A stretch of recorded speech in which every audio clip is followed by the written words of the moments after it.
Today we'll be talking about Pubmed and how to use it. Learning objectives for today will be to identify relevant MeSH and keyword terms for each concept, combine search terms using the Boolean operators and or, use advanced features in Pubmed to execute a search, and refine search results using Pubmed filters. The example I'm going to use today throughout the slides will be for the research question, does follow-up patient education via telemedicine increase retention in stroke patients? The first thing you always want to do when you have your research question to begin your search strategy is to break down the question into main concepts or topics. So in our research question that we have, I have picked out 3 main concepts that I would use in my search strategy: stroke, patient education, and telemedicine. A lot of times it's really easy to look at it in a visual manner by using a Venn diagram.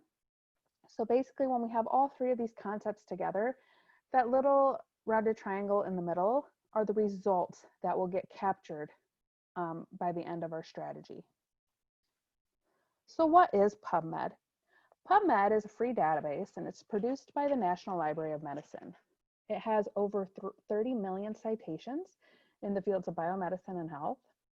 It provides free access to Medline, which is a journal citation database dating back to 1946. And it has a controlled vocabulary called MeSH, which we will talk about here in just a little bit. Now, I mentioned that Pubmed is free, but you still want to access it through the USD and Wagner Library web pages. The reason we do this is because then you are linked to our holdings and our subscriptions. So when you're in the database, you'll see that red "You Get It" button. And by clicking on that button to get access to the text, you'll get the ones that we subscribe to. And if we don't subscribe to them, you'll get an option to do an interlibrary loan. At any rate, you should never be paying for an article. So always go through our library so you can get access through the libraries. So let's break it down to the parts of the search strategy. We talked about controlled vocabulary. And what that is it's one term for many. So it's like a master list of topics. I have a friend who likes to compare it to a hashtag. The same way you'd use a hashtag in Twitter or Instagram, you use the controlled vocabulary. Only instead of getting to make up your own like you do with hashtags, this is a set that's already been created. Okay, so controlled vocabulary also helps to differentiate ambiguous meanings or spelling variations, such as those in the British versus American English spellings. It accounts for words that aren't mentioned in the title or abstract. Oftentimes you'll find a record that doesn't have an abstract, and so you're relying on just the title. But if they have the MeSH indexed with them, you can still capture those using the MeSH index for those main ideas in that paper. Okay, so it's a consistent and precise way to retrieve information. So Pubmed's controlled vocabulary is called medical subject headings, MeSH. Many databases that have controlled vocabulary have their own version of controlled vocabulary, so it's not all the same. So Pubmed's MeSH is applied by skilled indexers, and these are humans that read these and apply these index terms to those articles. They're arranged in the thesaurus by a hierarchical relationship, and we'll go over that in our live demo. There are over 28,000 descriptors, and MeSH terms are updated annually to reflect changes in medicine or terminology. For instance, in the year 2020, while we have the COVID-19 and the virus, there is not a MeSH term for either one of those at this time. However, come January of 2021, I guarantee there will be a new MeSH term added to the hierarchy that will be COVID-19 and its virus. So they are updated each year. So let's pretend each of these little circles represents an article in the database. Now, obviously I don't have 30 million here, but let's just pretend these are the articles I've retrieved doing a search on stroke. Okay, so each article could use a different term to describe a stroke. All my red ones have stroke. All the blue ones have cerebrovascular accident, and grays have CVA. what controlled vocabulary does is it gives that one term, which the MeSH term is stroke, and it will give that one term and it will cover all of those. So let's pause on controlled vocabulary and look at keywords now. So keywords are all the ways to say the same thing. And they're very valuable when you're doing a search that might not have a MeSH term. For instance, some technology and some rare diseases don't have a MeSH heading. So this is where keywords come into play, where they can still grab those articles, even if they don't have a MeSH heading. Also, we talked about those skilled indexers that apply the MeSH headings. Well, because there are so many millions of articles coming out all the time, there's a lag between the time and the article is put into Pubmed or Medline and the time an indexer applies the MeSH heading. Usually about 6 to 12 month lag. So these using keywords will help grab those newer articles for us. Okay, the keywords, depending on how you tell the database to search for them, will be taken from the title, the abstract, or one of the many other text fields in the citation record.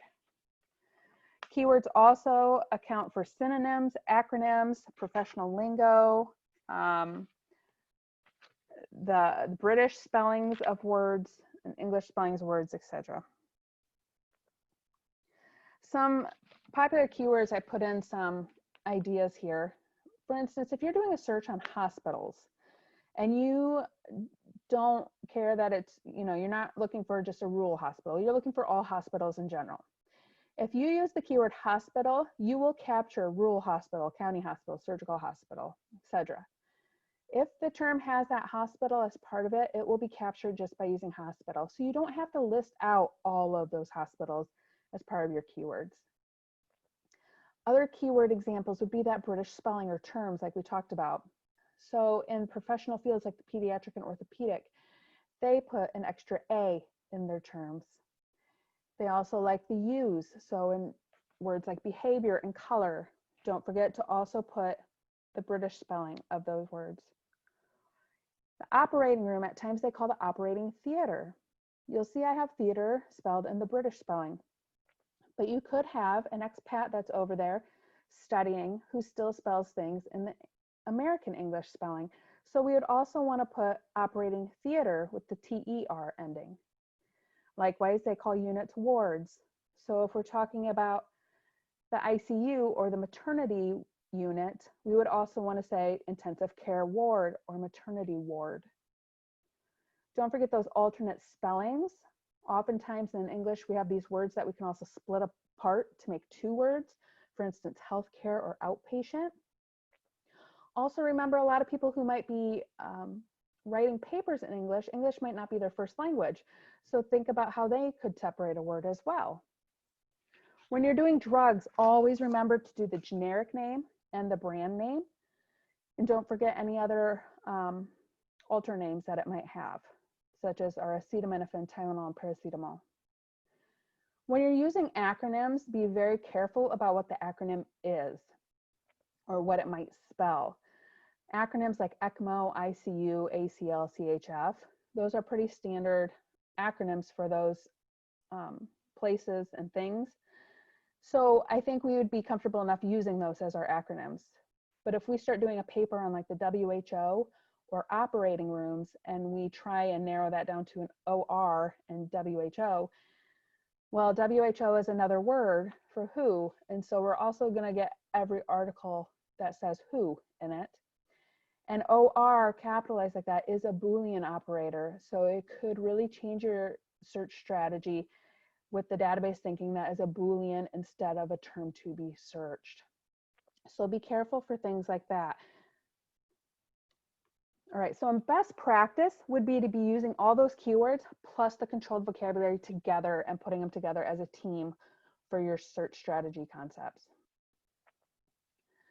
So is controlled vocabulary really necessary? I'd like to share this research article. A researcher from Yale looked into this for us. And she looked at 5 highly cited prominent systematic reviews.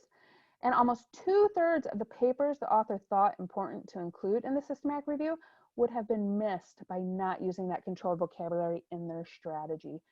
So you think you're going to pick it all up with keywords, but you will be missing a large chunk. Likewise, if you're only using controlled vocabulary, you'll be missing a large chunk. So make sure your controlled vocabulary and your keywords are a team. Let's move on. Once we have all these terms determined, we have our controlled vocabularies and we have our keywords picked out, then how do we put them together and how do we tell the database what to do with them? So let's go into field tags. So field tags are going to help increase the precision of our search because these field tags tell the database where precisely it can search for the terms you put in. Common ones are going to be that bracket TW and the bracket TIAB. Those are the two most common ones used for comprehensive searches. That bracket TW bracket stands for text word, and it's going to search a lot of that citation record, including the title, the abstract, the author supplied keywords, and publication types and author names, stuff like that. The TIAB will be a little bit narrower search than TW. TIAB stands for title and abstract, and that's all it searches. It searches the title and the abstract. There's a link below there where you can see all field tags that PubMed recognizes. So if you want to get further into different field tags, such as like an author search or an organization search, you can get into those. We'll touch on that bracket TI title one here in a little bit, but I usually use that one when I'm first getting started in a search. When I'm looking to see what's really out there, I'm kind of doing an initial scope of the literature. What's out there? How are things written? What types of terminology are being used? Stuff like that. I'll definitely use that title one.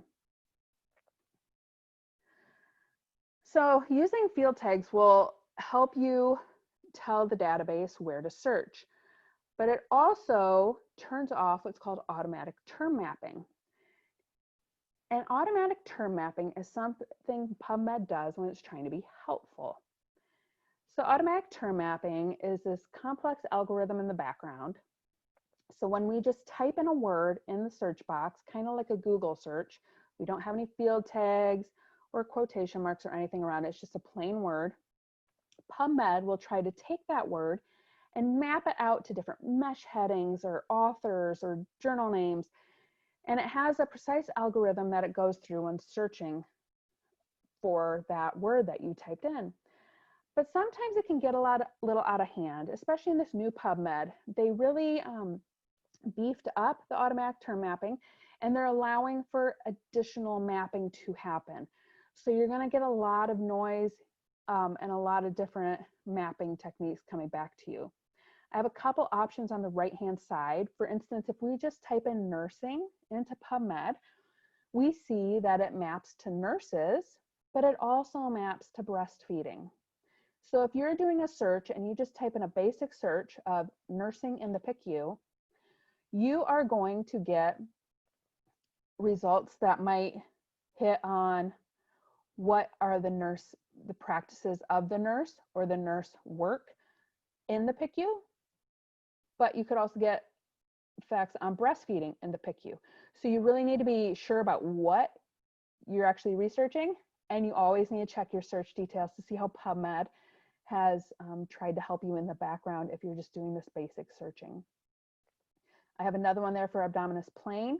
Again, that one will map to aircraft. So again, you could get a lot of noise coming back in your search for that. There are a couple ways to turn off automatic term mapping. The first one, and the one I highly recommend, is using a field tag and telling PubMed exactly where to search for those keywords that you're using and to use your own MeSH terms. So add a field tag to your word. The other ways are truncation and adding quotation marks. So the truncation tool in PubMed is the asterisk, and this is pretty common in most databases, using the asterisk as the truncation tool.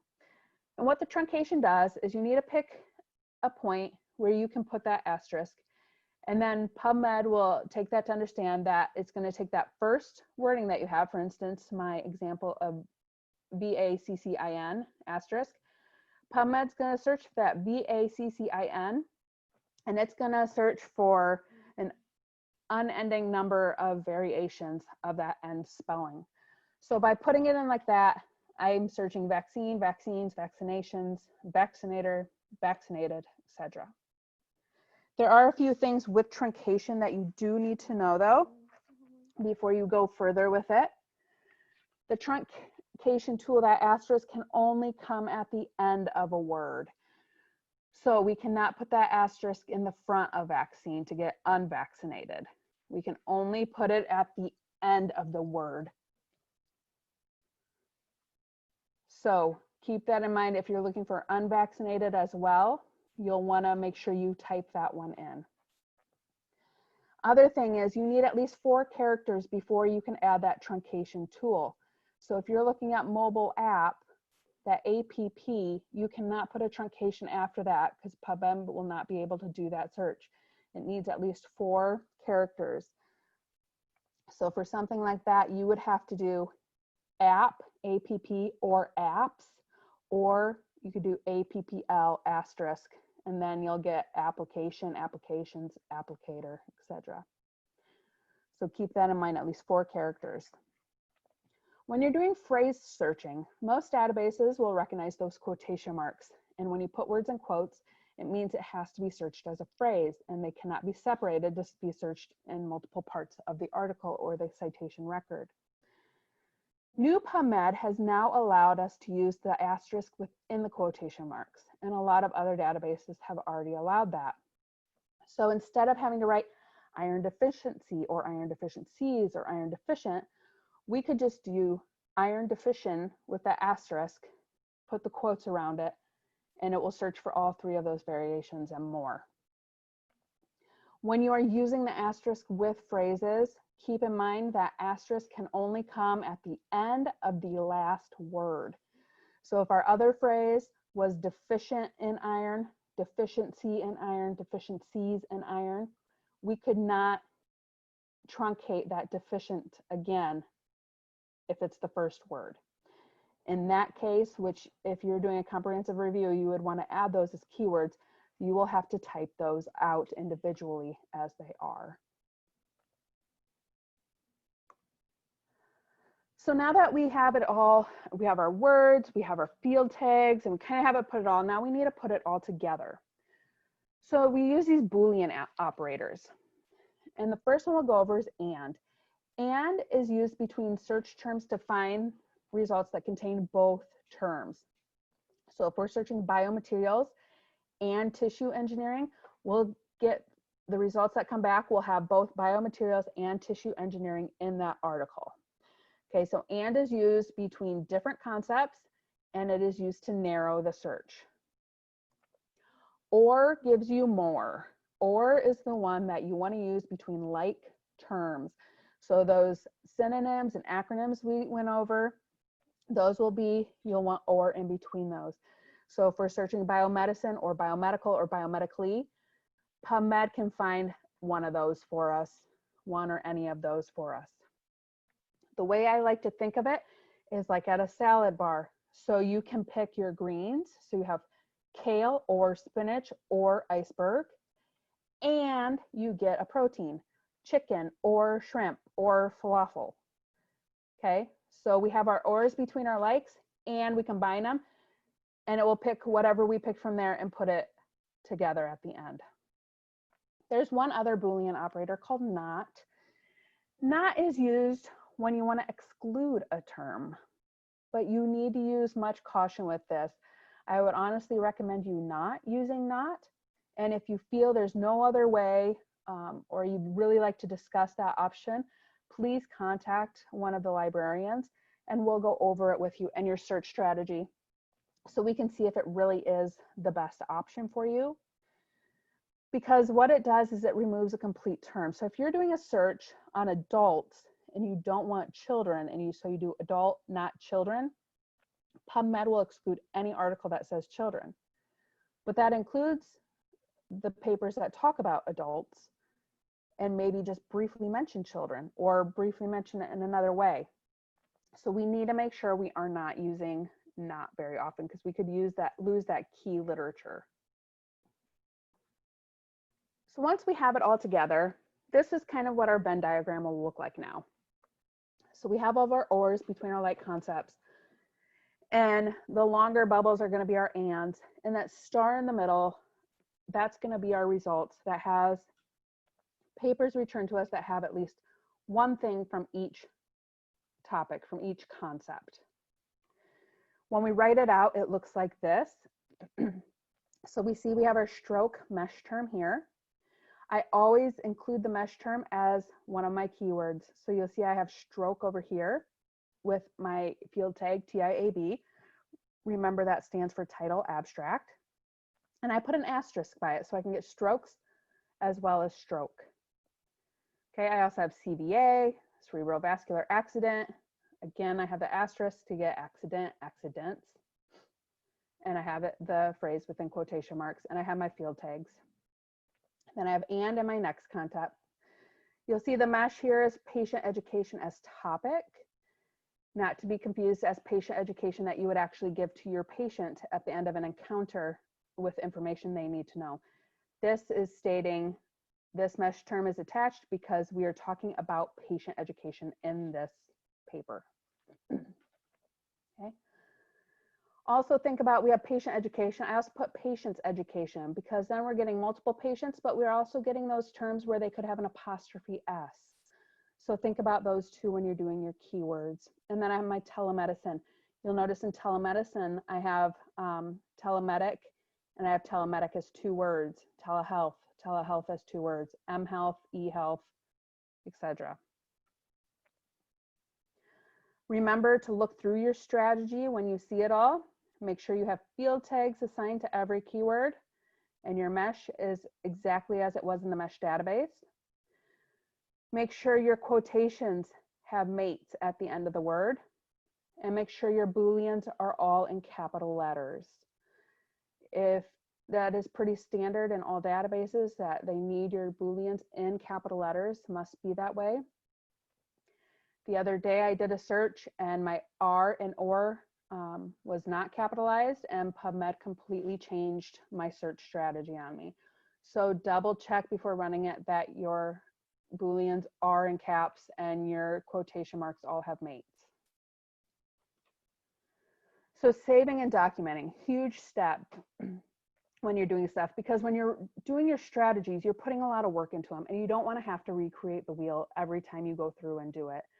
You also don't want to have to rerun it if you're rerunning it again next year to update your literature search. You don't want to have to recreate that strategy from a year ago.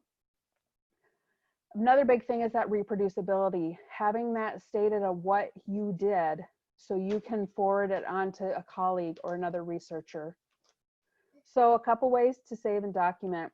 First one is creating a MyNCBI account.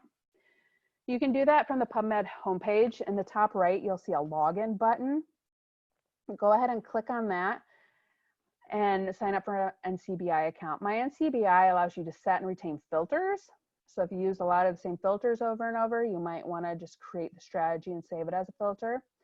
It allows you to create alerts. So let's say you save your strategy and next year you want to see if there's any new articles.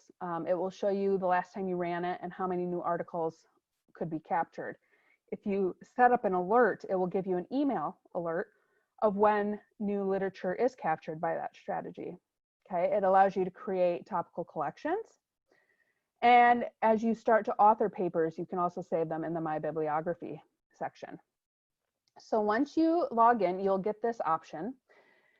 And there's a lot of options here. A lot of these are for other connections you might already have. For instance, if you're like NIH researcher or intern or something like that, you could have an NIH account you can log into. But I recommend using the NCBI account when logging in, because the NCBI, you can sign in using any email. You do not have to use your Coyote email. You can use your personal email.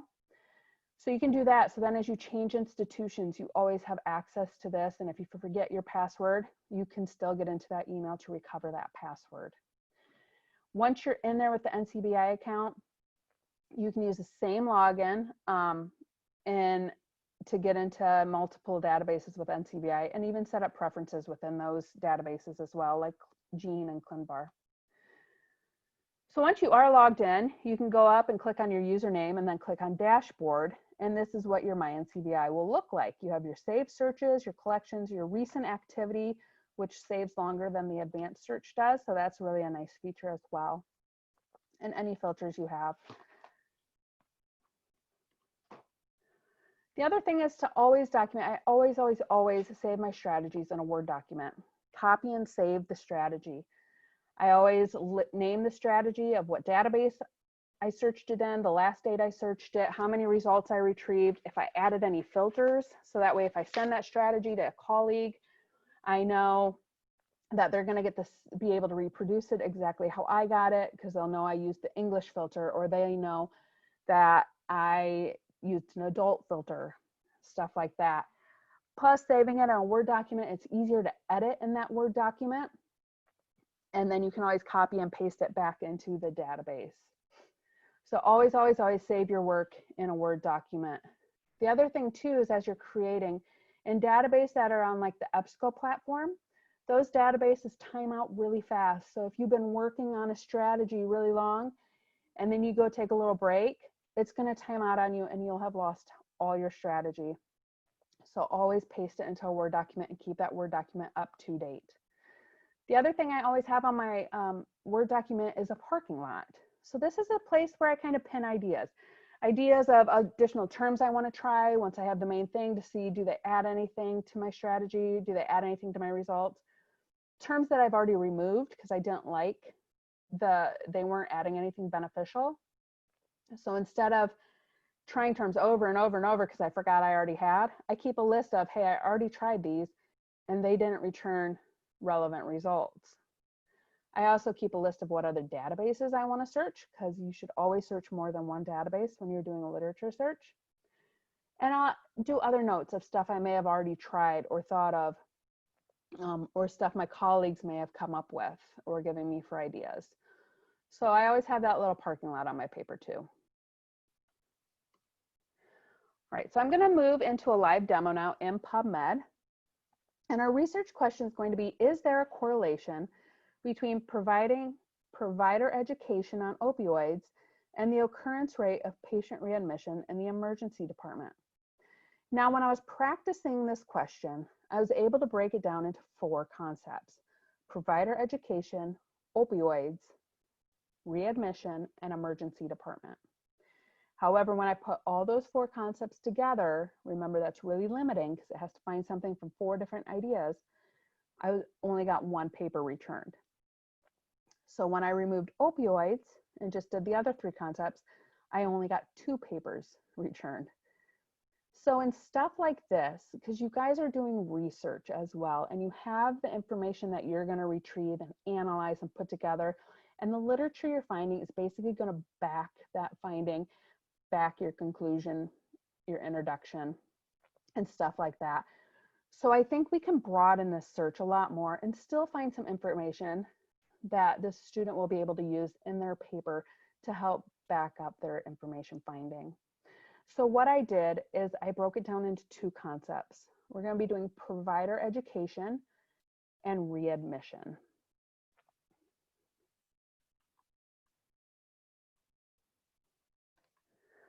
So we're on the Wagner Health Sciences Library website, and I like to access the databases from their website because if I just scroll down, they're right there under the quick links. So I'm going to click on Pubmed. You'll see I do have my own NCBI account, so you'll see my username where I could access my dashboard if I wanted to. We have our search box here where we can start our searching if we have an idea or just kind of starting to scope the workout that's out there. Below here, we have our FAQs and user guides. So if you're looking for those field tags, or you're looking for how to use Booleans again, or what else Pubmed can do, you can access their user guide here. You can access your advanced search, which you have up here as well. Clinical queries is a great product to use, especially as you start getting into the wards. And we have a great video of this on the Wagner YouTube page, which there'll be a link to at the end of this video. So if you're interested in clinical queries, this is a great place to begin. If you have a citation, say a colleague gave you a citation, said, hey, this is a great one for your question. You can use that to help build your strategy even more. And you can first find it in Pubmed by using that single citation matcher and just putting in some key stuff to find that article. And over here is where we can access that MeSH database that we discussed. So I always start there when I'm working on my concepts. I break my concepts up and work at them one at a time. This way they're getting my full focus.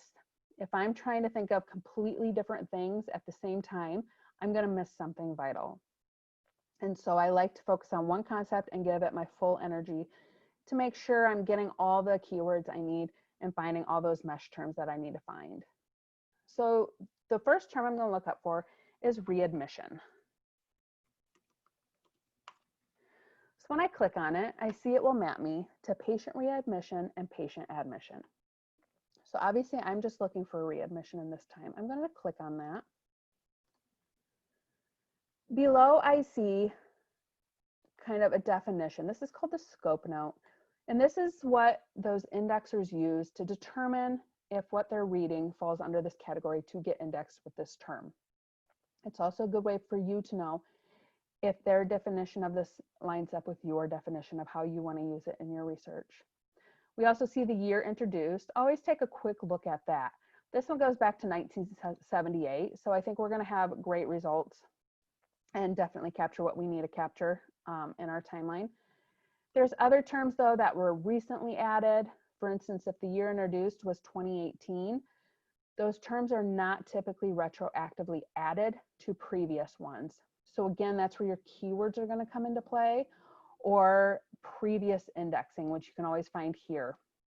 So for this one, before 1978, terms about patient readmission were actually tagged with hospitalization, a very broad term. So look at that, especially if it's a newer date. Look at what the previous indexing was, because you may want to include that too to get the older papers. We have our subheadings here. I don't usually use these right off the bat because these subheadings are applied by the same people who do the indexing. So it's under their idea of what the subheading means on whether or not it gets applied to the index. I am going to use it for our second concept, and I'll show you why here in a little bit. But for patient readmission, I'm not going to use a subheading right now. These entry terms are a great place to find your synonyms or your keywords. Now, you don't have to put them in like readmission, comma, patient, because people don't talk that way in the keywords. But you do want to at least put readmission. And by putting readmission, we'll see we'll catch that and that one and all these other ones. Okay. So if you're looking up drugs or other technology or procedures that might have different names or acronyms, this is a great place to look at what else they could be called. And under here is that hierarchy. Remember, it's a hierarchical relationship that these are organized. So patient readmission is as narrow as it gets. There's nothing narrower, but we could go broader and go up to hospitalization if we wanted to make our term broader. So I'm going to add this to my search box. All I have to do is click add to search builder. And then what's nice about this box is that this is a free text box. So I can go ahead and just start typing my keywords in once all my MeSH terms in here for this concept I want to use are already in here. So remember, these are like concepts, so I'm going to use or. I'm going to do readmission with that asterisk. And we'll see Pubmed already put our MeSH field tag on there for us because it was so very nice and helpful. But now we need to return the favor and let Pubmed know where we want this keyword searched for. So I'm just going to do bracket TW. Remember that TW is text word, so it's going to search most of the fields in that citation record for me. I'm also going to do readmit and do rehospitalization. And I don't want to forget our friends across the water there, so I'm also going to do rehospitalization with the S instead of the Z. All right, I'm going to search in Pubmed. Okay, we get 43,000 results. I'm not going to worry about that right now because I know we have another concept to add to this. So I usually don't look at what that's giving me right away.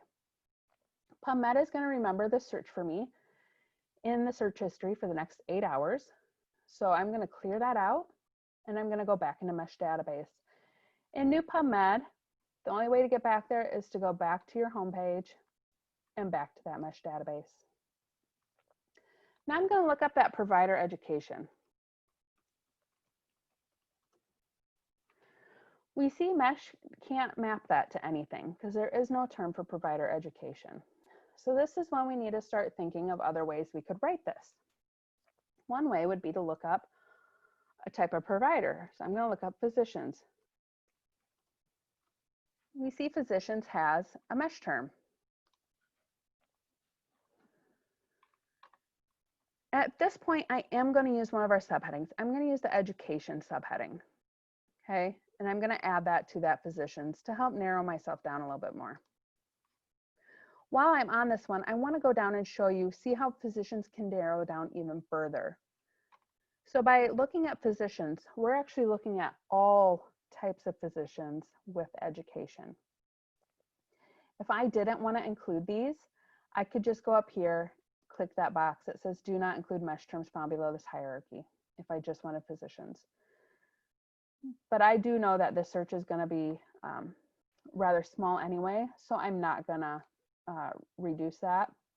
I'm going to let Pubmed go ahead and search for all of this stuff by just putting that. Okay.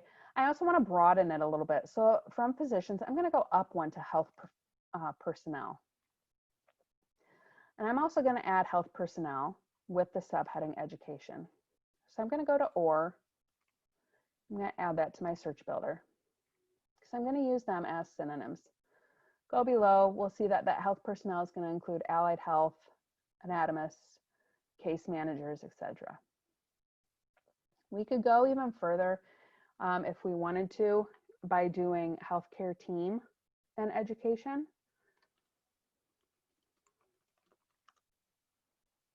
Or patient care team and doing their education, and we can add that on too. That'll give us a really good broad look at things. So I'm going to add that, and now I'm going to start adding my keywords since I have all my MeSH in there that I want. So I'm just going to do this quick for the sake of time. I would put in physician education, health personnel education, nurse education, patient care education, stuff like that. And when you're doing a search, you're going to want to build that up and really apply all those terms. But for the sake of time, I'm just going to do provider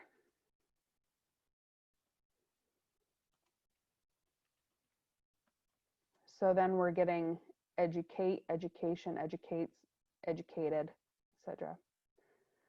I'm also going to do providers. So that way we're getting multiple providers, but we're also getting that apostrophe S as well too. Okay, so I'm just going to search with that right now. All right, now when I have all my concepts completed, I can go into this advanced. And this is where my search histories are. So I'm going to go to add them together. I can either type the box numbers in here, so I could do number 1 and number 2, or excuse me, and number 12 if I wanted to. Or I can just go down here to these action buttons and add them that way. So my first one, that readmission one, I'm going to click on the action buttons, click add to query. For that next one, I'm going to click it, and now my Boolean operators appear as well. These are different concepts, so I want an and between them. And I'm going to search. See, we get 162 results. That's pretty good. We can narrow it down further if we wanted to. Let's say we can only read English and we wanted only English language articles. I can narrow that down. If you don't see it on yours, you can go to additional filters and select it to show up from here. So I'm going to add English. Remember, if you add a filter, if you go back later, that filter will still be on. So make sure to always clear it before you do a new search. So we're down to 156 results. Let's say I only wanted to look at reviews. If I click on reviews, I'm down to 15 results. If I change my mind on that, I can always just take it back off. I have a year slider. So if I don't want articles back to 1977, I can slide it up, do the last 5 years, and I'm at 87 results. Your display here is by the best match, which is a completely different algorithm that tries to come up with past searches and stuff that others have used, plus the number of times your words are showing up and kind of pushes those to the top. So be aware of that. You'll notice our first article is actually from 2018. If you want to change that, you can go to your display options and go to most recent. Likewise, you're getting a summary snippet. So you get little bolded text and an idea of what it is about. You can change that to abstract view if you like to just scroll and read. When we click into an article, that is where we're now going to find that You Get It button. So remember to use that. Don't use the one provided by the journal or the publisher, because oftentimes you may hit a paywall. So always use that You Get It button and come through USD's holdings and subscriptions. If you are given an article like we discussed, let's say that colleague gave you an article and said this will be a great addition to what you're searching, and you want to see what else you can learn from that to help build your strategy. We could put it into that single citation matcher, look it up. Let's say it's this article. If I go over here on the right hand side, I can go to MeSH terms and I can immediately see how this one was indexed. So let's say I hadn't started yet, and I could look and see, oh, patient readmission. If I click on that, I can search it in MeSH and see if that's the term I really want to use. So I can see how other papers were indexed. That might be similar. Likewise, there's similar articles that I can use as well.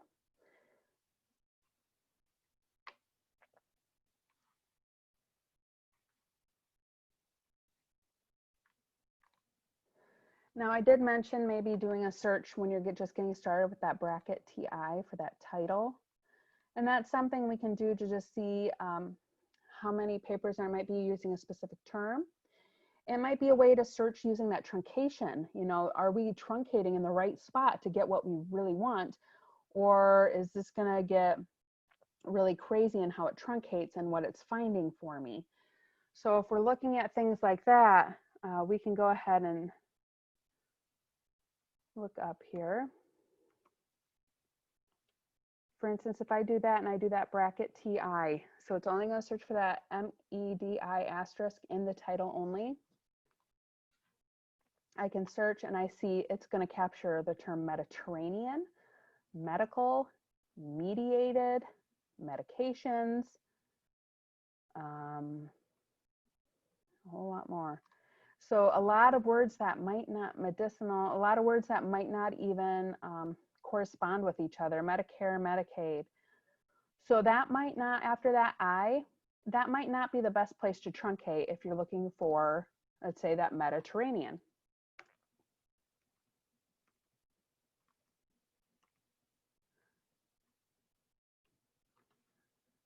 If I change it to that, now we're just getting that Mediterranean. Okay. Another thing, you always want to look at those search details. So if I go back to advanced, with the asterisk, Pubmed will no longer show you how many variations of the ending it found. So unfortunately, we do not have that option anymore, since it is now an unlimited variation search. If we went down here, and we'll see I typed in the word swallow and I did not truncate it, I did not put quotes around it, and I did not put that field tag, I can see the search details right here. So if I were to click on it, under that caret, I'll see swallow is mapped there, but it is also mapped to this MeSH term. This MeSH term, swallows, is actually the bird type of swallows. So always check when you're just typing things in under that caret key to see how Pubmed translated the search. Likewise, if you missed a quote or something, or misspelled something, you might want to see, okay, did Pubmed catch it and try and change my strategy on me? So if we, again, we're looking at, let's say, nursing in NICU. Just going to add that to my history. and I'm going to look at my details. Okay, I see nurses mapped to nurses. Okay, but again, it mapped to breastfeeding. My NICU translated to nurses again. Intensive care neonatal, but then it also separates intensive and care. So that could be multiple places in the paper. So again, it broke it out again for me. So always look at those results that you're getting. Okay, again, it could be breastfeeding in the NICU or nurse workload in the NICU. So keep that in mind if you're doing a Google type search in the search box.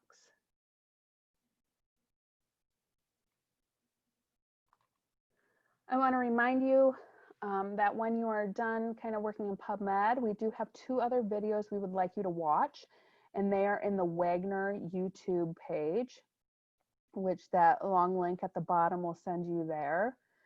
The 2 videos are going to be using subject headings in CINAHL, which stands for the Cumulative Index for Nursing and Allied Health Literature, and getting started with EndNote. EndNote is a citation manager, and it will be a major time saver for you in organizing all those papers you're finding and keeping track of the PDFs and the notes and anything else you want. And then at the end, when you're creating that reference list, helping you get that completed really easily. So definitely watch those videos. And don't forget to contact us if you have any questions. If you're struggling with your search, or you just need somebody to look over it and give you a little more guidance on it, or anything else, not even with this, if you're using another database or you have another question about library resources, don't hesitate to contact us. I have all of our email addresses right here. So please reach out to us and we can set up another Zoom meeting, just one-on-one, or we can do email back and forth, or whatever's easier. But I want to thank you so much for watching today. Again, if you have any questions about resources, this database, other database, or anything else, please do not hesitate to reach out to us. Thank you.